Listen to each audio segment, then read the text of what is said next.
Alrighty, so you've got your initial displacement, which is what you would be moving as if like your string was broken for your radius from it. So you've got your fixed point there, you've got your radius out.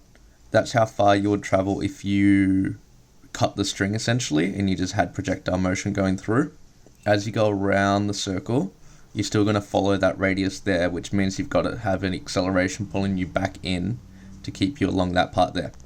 So what you do is you look at Pythagoras' theorem, with that being your hypotenuse. So you're going to have a squared plus b squared equals c squared, c, a, and b.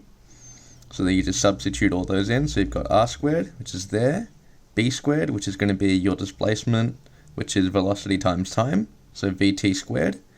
Then you've got your hypotenuse there, which is going to be r, your standard r for the distance to that point. And then you're going to have half a t squared coming back in, all of that squared. Expand everything out. So you're going to have r squared from the here. You're going to have vt, which using product rule is just going to be, I think it's just going to end up being vt squared. I'd have to double check further down. You've got r plus half a t squared, r plus half a t squared, so they're going to times each other. Then you go through and expand everything out. Your r squared is going to cancel with that r squared over here from these ones. Your v squared is going to stay here. Your t squared is going to be there. Then you're going to end up with 1/4 a squared c on t to the fourth plus ac to the r.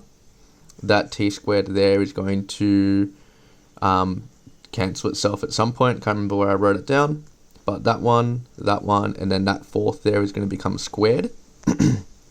Now you've got v squared equals 1/4 ac squared t squared plus rac. So that's your radius and your acceleration coming in.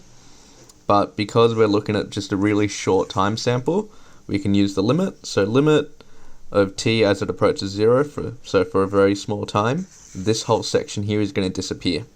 So you've got v squared equals rac, which is then rearranged to ac equals v squared on r, which is why we don't have r squared. So because we're just looking at what the radius is, if we had r squared, we're going to be looking at, I think that goes for your area of the circle, but we only care about the actual circumference of it. So we just end up using r. And then a bit clearer over here, you've got ac squared, half ac squared squared, which gives us that part there. Simplify it, v squared comes to here. That section there is going to cancel or get eliminated because of that t as it approaches 0, so everything here disappears. Then you end up with v squared, etc. blah.